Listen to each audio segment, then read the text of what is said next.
Bonjour à vous tous. Très contente de vous retrouver aujourd'hui, d'autant que j'ai souhaité avoir une discussion à propos de l'hypnose thérapeutique. C'est vrai que c'est un sujet qui est depuis plusieurs décennies pas mal débattu. On peut se documenter avec beaucoup plus de facilité qu'avant et de plus en plus de personnes y ont accès, y ont recours. Moi, aujourd'hui, j'ai envie de pouvoir en parler avec Roland Imordino, qui est thérapeute dans les Bouches-du-Rhône, à Aiguille en particulier, et qui, entre autres choses, est hypnothérapeute. Bonjour Roland, Bonjour Stéphanie et merci pour l'invitation. je C'est un t'en prie. plaisir d'être là. Merci de l'avoir accepté, puis surtout bienvenue. Bienvenue à toi. Roland, est-ce que tu souhaites te présenter? Donc, oui, je suis donc Roland Emordino, je suis sur Aiguille, à côté d'Aix-en-Provence. Donc, je fais de l'hypnose thérapeutique et du coaching aussi.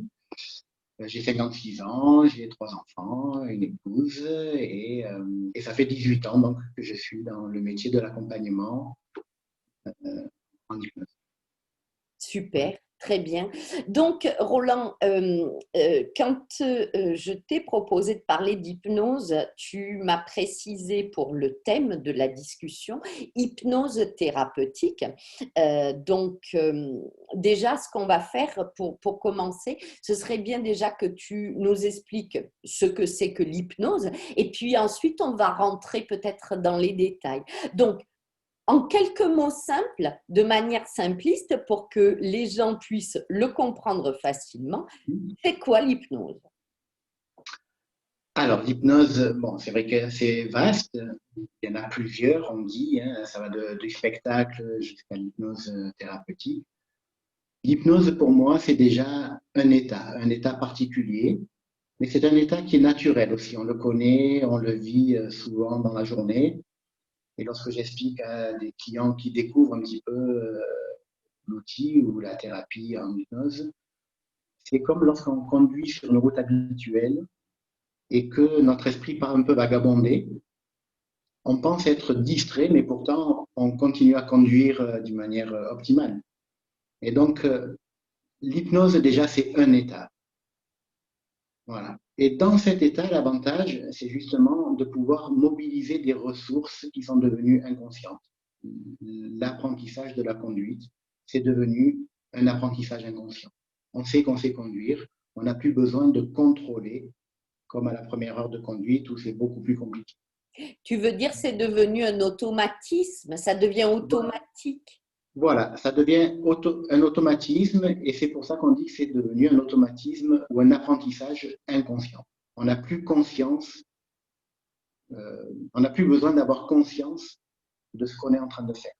La conduite, on sait qu'on sait conduire. Et dans cet état particulier, l'hypnose en plus, c'est aussi un type de décodeur en fait qui permet de faciliter le langage entre le conscient et l'inconscient. Et pareil, pour expliquer aux nouveaux clients, je leur dis, c'est comme si c'était deux étrangers, et je prends l'exemple d'un Chinois et d'un Russe, qui se parlent entre eux, mais dans leur propre langue. Déjà, eux, ils n'arrivent pas à se comprendre. Et si moi, j'essaie de comprendre et l'un et l'autre, je n'y arriverai pas non plus.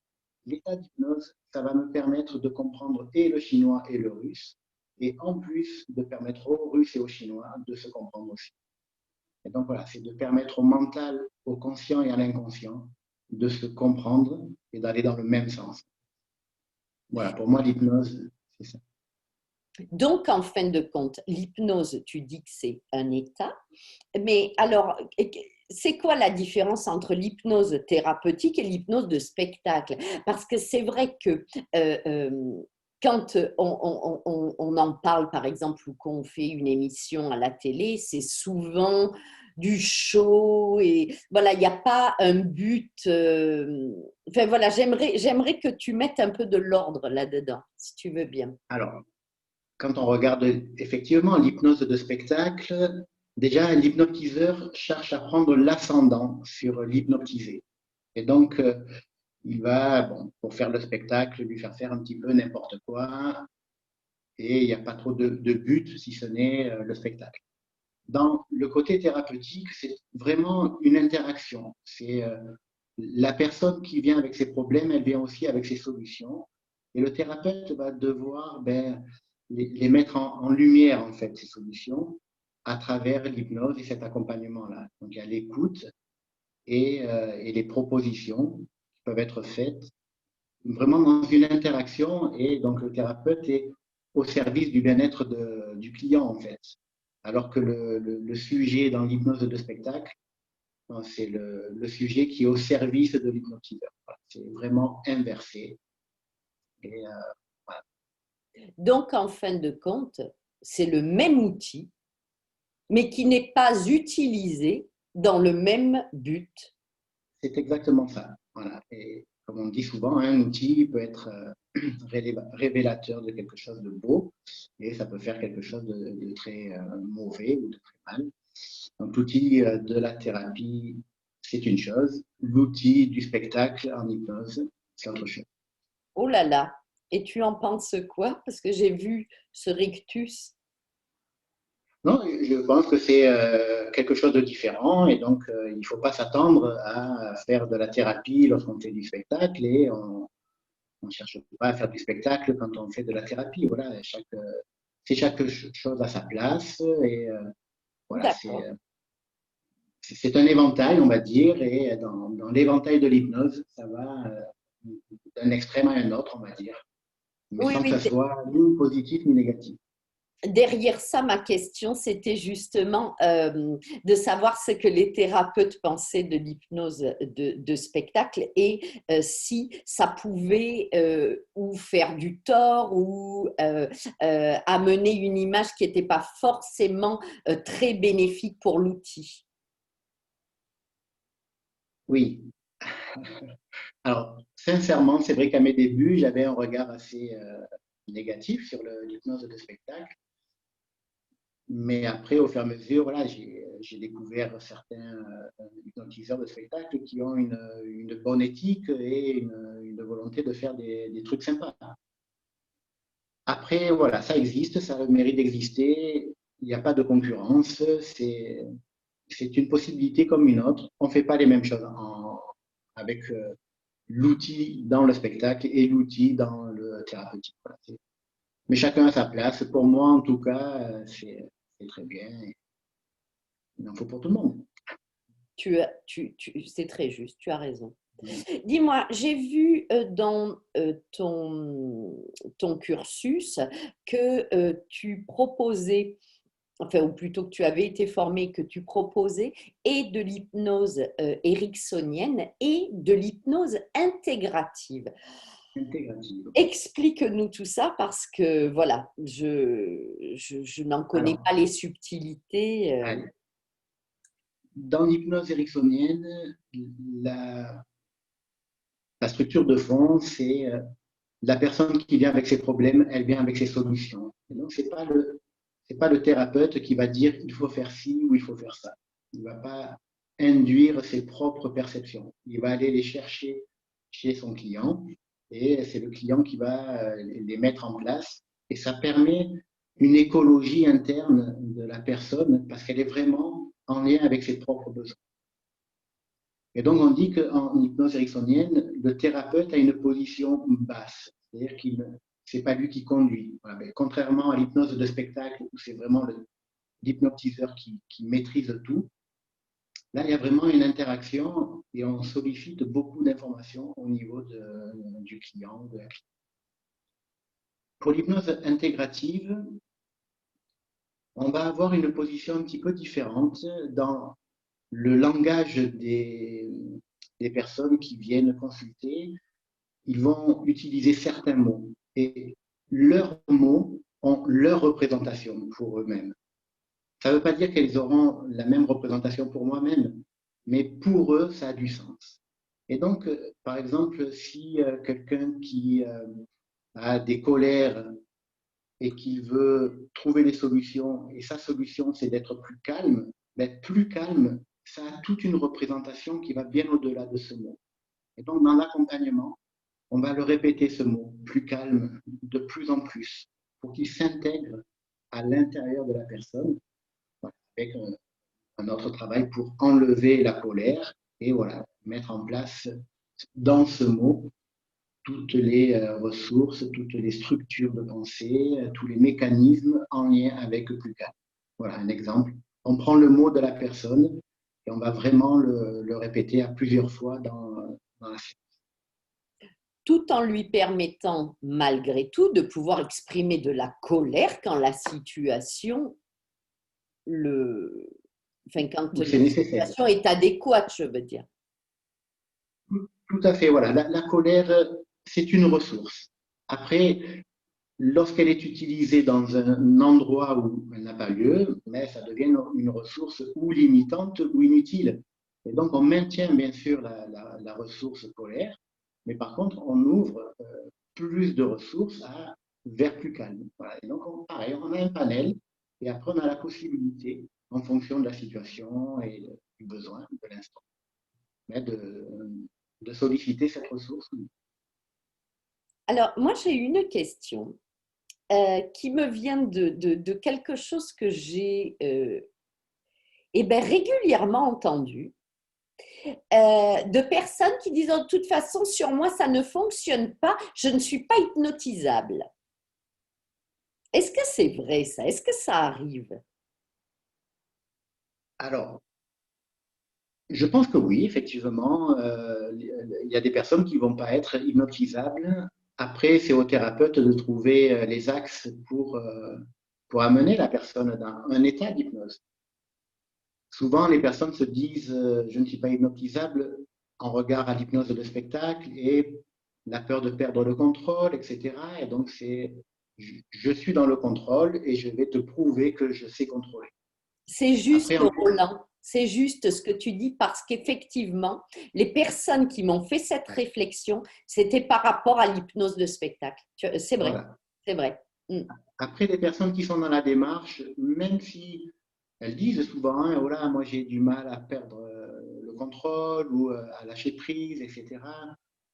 Je leur dis, ben, c'est très bien, voilà, de toute façon, le mental, il est au service aussi, mais l'inconscient, il va jouer le jeu. Vous êtes dans une démarche, il sait qu'il a des possibilités de vous apporter des solutions, il va rentrer dans un état, peut-être que ça sera très léger, peut-être que ça sera très profond et vous en serez peut-être même surprise, mais c'est votre inconscient qui va décider. Là, c'est le mental qui dit je ne suis pas hypnotisable. L'inconscient, lui, parfois je dis l'inconscient, il se fout un peu du mental, limitant. Je rajoute limitant. Tu me fais un pont d'or là pour ma transition. J'aimerais savoir, je ne te demande pas une définition de dictionnaire ou de Wikipédia, pas du tout. Je te demande une définition de Roland Imordino. Selon toi, Roland, c'est quoi l'inconscient? Alors, je vais prendre déjà la réponse de Milton Erickson, qui est à la base de l'hypnose ericksonienne. Milton Erickson disait tout ce qui n'est pas conscient est inconscient. Et donc c'est très vaste. Le conscient, c'est ce qui est perçu dans l'instant au niveau des sens. Si par exemple je te dis quelle est la couleur de ta voiture, le fait de ne pas la voir, tu fais accès à une information inconsciente. Et donc on pourrait dire que c'est de l'hypnose déjà. Mais c'est tellement évident de connaître la couleur de ta voiture que l'information, elle est disponible instantanément. Et donc, on n'a pas une sensation de changer d'état. Et pourtant, c'est de l'hypnose. Donc, pour moi, voilà, l'inconscient, c'est un réservoir de potentiel, de ressources, de capacités, de compétences. Mais dans l'inconscient, il s'est installé aussi des croyances positives, mais aussi des croyances limitantes. Il y a aussi donc tout ce qui en est avec les valeurs. Il y a beaucoup de choses qui sont au niveau de l'inconscient. Mais j'aime bien la définition Erickson qui dit, voilà, tout ce qui n'est pas conscient est inconscient, et donc ça laisse un petit peu de mystère, mais en même temps, un potentiel tellement énorme. Je me dis que finalement, ben, il n'y a pas de limite. Autant voir dans l'inconscient tout ce qu'il peut nous apporter. Alors, j'ai une interrogation là. En fin de compte, j'entends des gens dire, bah, je suis allé voir un hypnothérapeute pour pouvoir arrêter de fumer, pour pouvoir maigrir, pour pouvoir gérer une situation de stress, comme pouvoir prendre l'avion sans, enfin, sortir de certaines phobies ou ce genre de choses. Ok.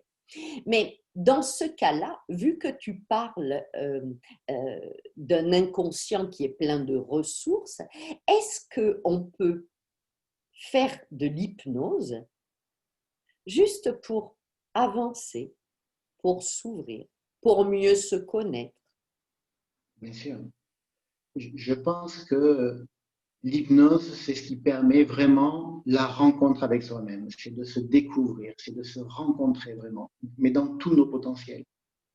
Après, dans tous nos potentiels, c'est aussi en fonction de la croyance et du niveau peut-être de cheminement de la personne.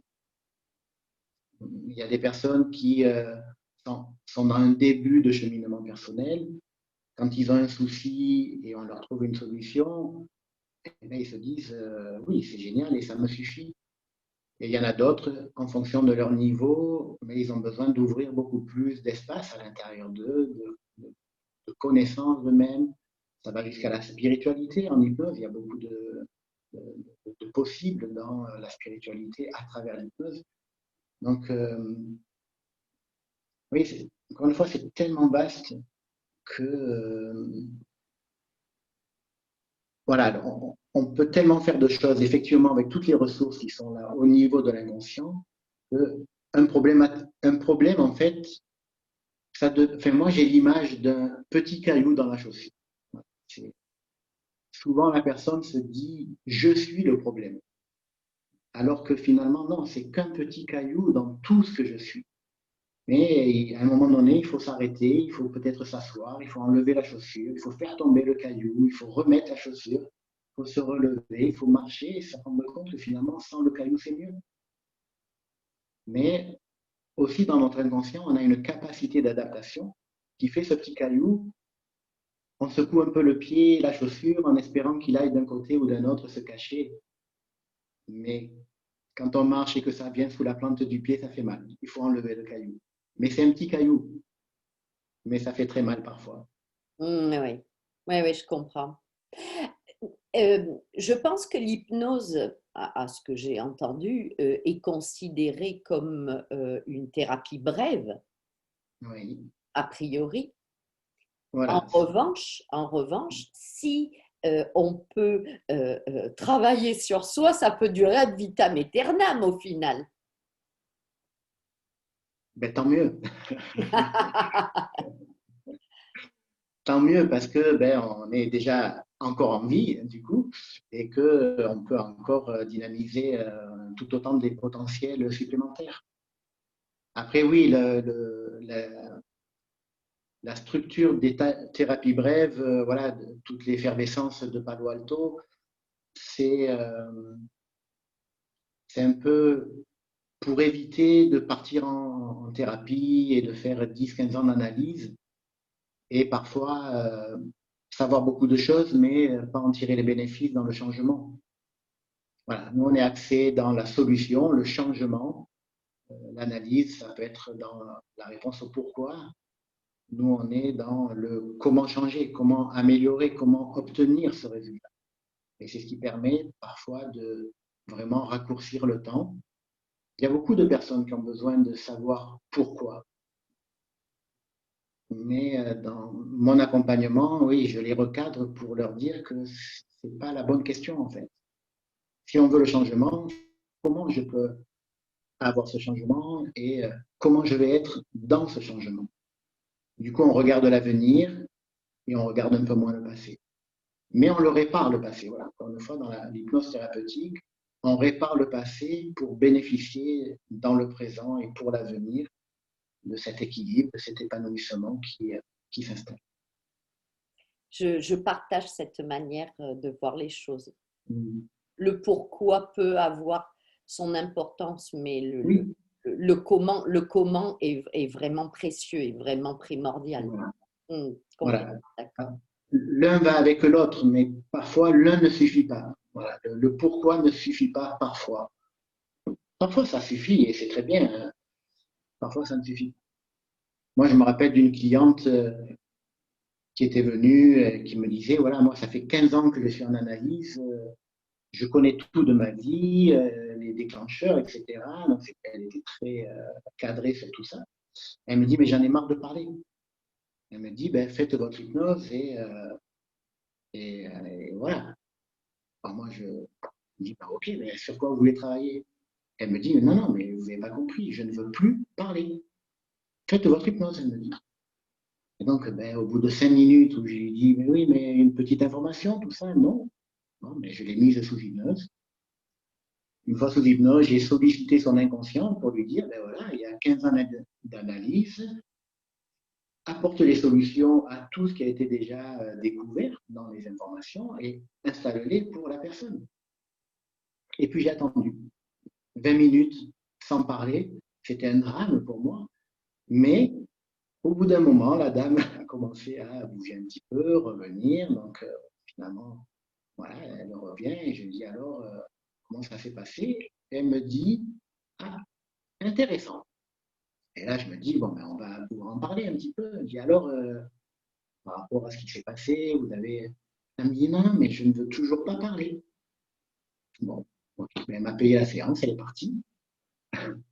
Et peut-être 6 mois après, elle m'a rappelé en me disant, Monsieur Mordino, vous vous rappelez de moi? Donc, j'ai dit, ben oui, c'était assez particulier, je me rappelle très bien de vous.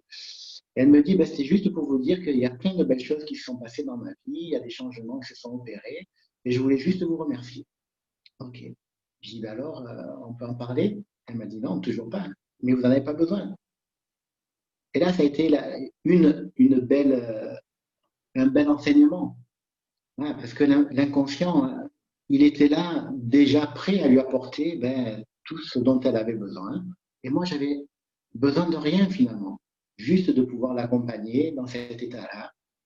Son inconscient a fait son travail et c'est OK. Bon, c'est comme ça, voilà. Il y a des cadeaux de la vie comme ça où on apprend des belles choses grâce à notre clientèle et ça, c'est génial. Alors, j'ai envie de rebondir sur quelque chose qui me fait sourire, qui va nous replonger dans l'enfance avec les dessins animés. J'ai l'image, tu sais, de ces serpents qui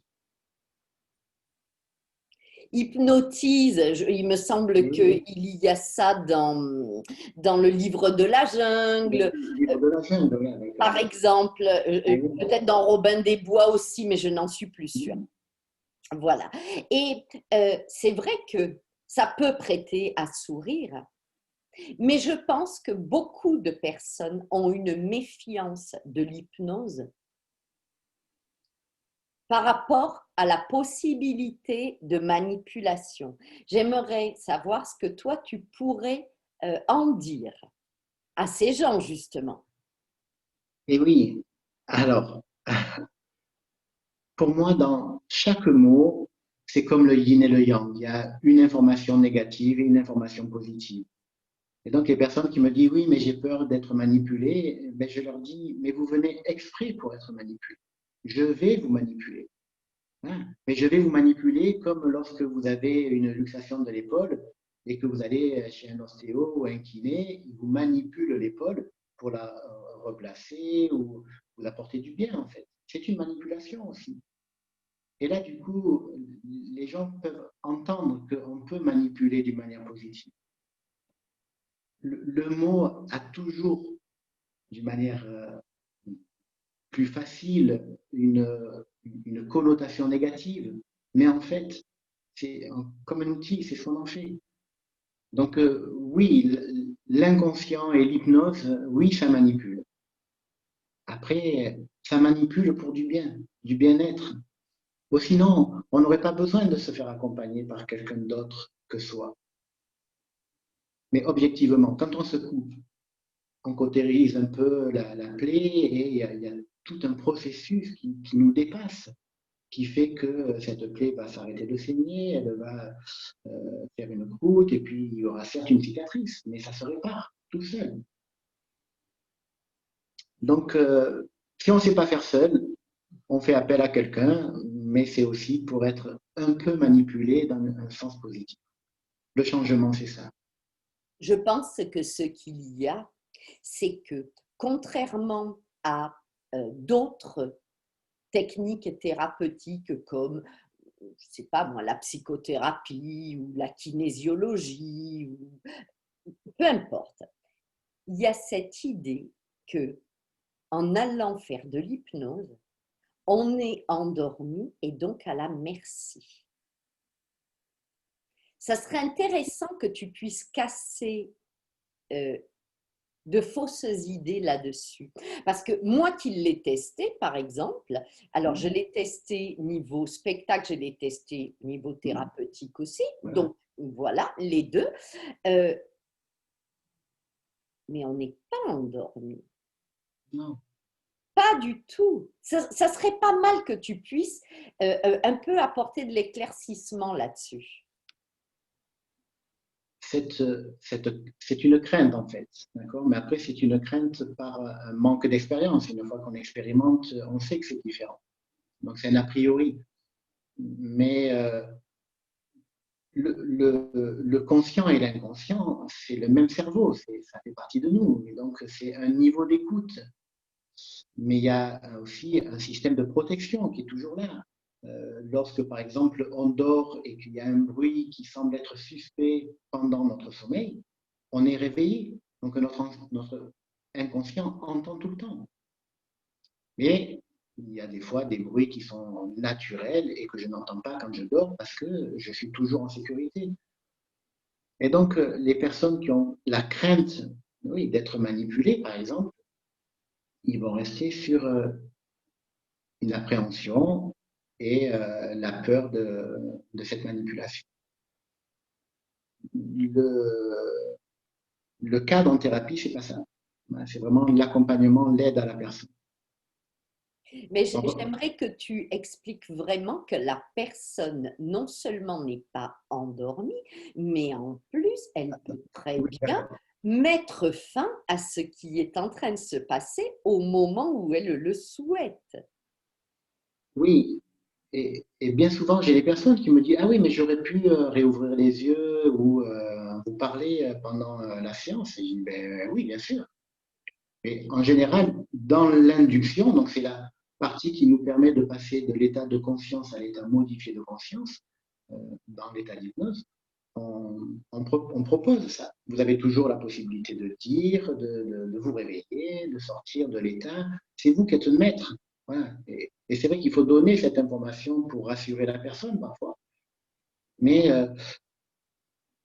le fait que l'inconscient soit toujours en activité, 24 heures sur 24, de fait, on entend. Et si, admettons, le thérapeute ou même dans le spectacle, des consignes qui pourraient être données qui vont à l'encontre de la personne, ça va bloquer. Il y a un système de protection, sinon, on ferait n'importe quoi. Donc non, on est toujours dans une certaine vigilance, je vais dire, voilà, Et un qui est un certain niveau arbitre, on pourrait dire, libre arbitre. avec, tout à fait, avec toujours le libre arbitre. Je me rappelle aussi une personne qui me disait, ah tiens, à un moment donné, j'ai entendu ça et ça résonnait, mais alors pas du tout dans l'histoire ou dans mon histoire. Mais par contre, ça m'a renvoyé sur autre chose. Et pendant que vous me parliez de ça, mais moi, je faisais mon travail sur autre chose. Et elle me dit, mais je viens de résoudre une problématique, mais c'est hallucinant. Et là, pareil, une leçon géniale. Je me dis, mais même si le thérapeute se trompe, l'inconscient corrige. C'est lui qui fait. Voilà, c'est la personne. Comme je dis, elle vient avec les problèmes, elle vient aussi avec ses solutions. Alors, bien sûr, il faut être dans une éthique, il faut être respectueux, il faut faire attention à la personne. Et en même temps, on peut, entre guillemets, se tromper parce que l'inconscient corrige. Mais si ça va à l'encontre de la personne, ça va bloquer. Et tant mieux. Et tant mieux. Moi, j'aimerais savoir, Roland, donc tu as parlé de 18 années dans l'hypnose. Qu'est-ce que ça t'a apporté au fond? Alors, je m'explique. Qu'est-ce que ça t'a apporté? Évidemment, professionnellement, ça t'a apporté plein d'expériences, mais également personnellement. Le Roland d'avant, le Roland d'aujourd'hui, qu'est-ce que ça a changé dans ta vie? Pour moi, ça serait déjà cette rencontre de soi-même, de tous ces potentiels qui sont en nous, de tous ces possibles, mais aussi une sagesse, une façon de voir les choses, que ce soit à l'extérieur de soi ou à l'intérieur de soi. L'écoute aussi de l'événement à l'extérieur et la perception qu'on en fait, la retranscription que l'on crée aussi à l'intérieur, tout ça, ça s'est beaucoup canalisé à l'intérieur. Il y a des situations qui peuvent paraître complexes pour d'autres personnes. Pour moi, je vais garder le recul pour interagir comme il le faut. Alors, je ne dis pas tout le temps. Il y a des choses où ça peut être surprenant et il faut interagir dans l'instant comme on peut. Mais oui, il y a une certaine sagesse, un recul sur les choses qui fait que entre le Roland d'avant et aujourd'hui, oui, c'est beaucoup plus posé. Moi, je suis assez revendicatif. Je suis, j'ai du mal avec l'injustice. Mais entre ce qui se fait maintenant dans ma réaction et ce qui se faisait il y a 20 ans ou 30 ans, ça a beaucoup changé. Voilà, j'ai un caractère assez calme, mais avec le feu sous la marmite malgré tout. Donc voilà, il ne faut pas toucher faut pas augmenter le feu, quoi. Ah, donc c'est de toi dont tu parlais tout à l'heure quand tu parlais colère et calme. Par exemple. Mais oui, j'ai appris voilà, cette dualité dans le monde, dans le soi, et donc la recherche de l'équilibre, tout ça, c'est l'hypnose qui m'a amené tout ça. Et c'est vrai que l'accompagnement de la personne, les histoires, moi j'ai eu des fois les larmes aux yeux d'entendre des récits de personnes. Je me dis, mais comment on peut vivre ou subir ça? Et, euh, et d'arriver à voilà, accompagner la personne, à en sortir et d'entendre la personne se dire, ben, tiens, finalement, grâce à tout ce que j'ai vécu, je suis la personne que je suis. Je me dis, ouais, mais moi, le travail était fini, quoi. Elle a renversé toute son histoire. Non, il y a 20 ans, j'en étais pas là. Après, voilà, moi, dans l'enfance, l'adolescence, j'avais beaucoup de complexes. J'ai eu du mal hein, avec moi, mon corps, ma voix, mon zozotement. Il y a plein de choses qui étaient compliquées hein, dans mon enfance et l'adolescence. C'est vrai que après j'ai été amené à travailler très tôt. J'ai commencé, j'étais dans la marine marchande moi à l'époque, donc j'ai commencé à naviguer. J'avais du temps, je lisais, je partais un mois en mer, donc voilà, j'avais beaucoup de livres. Mais aujourd'hui, voilà, j'en ai 56.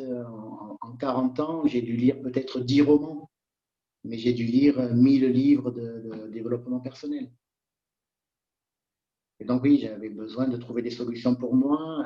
Et du coup, l'écoute pour les autres personnes, c'est déjà des belles rencontres, mais aussi de voir en eux tous ces potentiels avant de les connaître.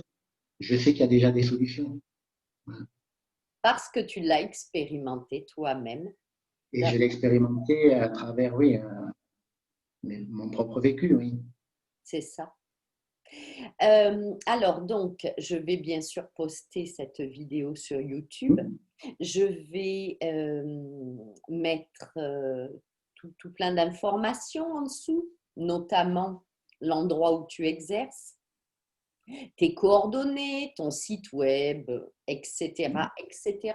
Si les gens souhaitent en savoir plus, si les gens souhaitent te contacter. Est-ce qu'il y a quelque chose que nous avons oublié d'évoquer et que tu aimerais aborder? Oublier, je ne sais pas, après, moi en tout cas, c'est la vision que j'ai de la personne quand je les reçois. Je les reçois en me disant que déjà à l'intérieur, il y a un joyau et peut-être que je le reconnais moi avant que eux le reconnaissent eux-mêmes. Et donc, mon envie, c'est de les accompagner pour qu'ils se reconnaissent eux-mêmes et qu'ils reconnaissent ce joyau qui est en. Des fois, dans ce joyau, il y a des facettes qui sont belles déjà naturellement. Et il y en a d'autres qui sont un petit peu cachées ou qui ne sont pas dans la lumière. Pour moi, c'est aussi cette manière-là d'accompagner les gens. Voilà, j'ai des a priori positifs, on va dire. Voilà, pour moi, il y a un joyau dans chaque personne et l'important, c'est qu'ils se reconnaissent, qu'ils se révèlent. Moi, l'important, c'est l'autonomie, l'indépendance. Voilà, la personne, elle est formatée pour être autonome, indépendante. Voilà, le cœur, il se met à battre dans le ventre de notre mère en parfaite autonomie. La première inspiration, c'est pour notre autonomie. Nos premiers pas, c'est notre autonomie. Et c'est toujours nous qui le faisons. Il n'y a personne d'autre qui réussit à notre place. Et donc, c'est de se réapproprier cette capacité de réussir par nous-mêmes.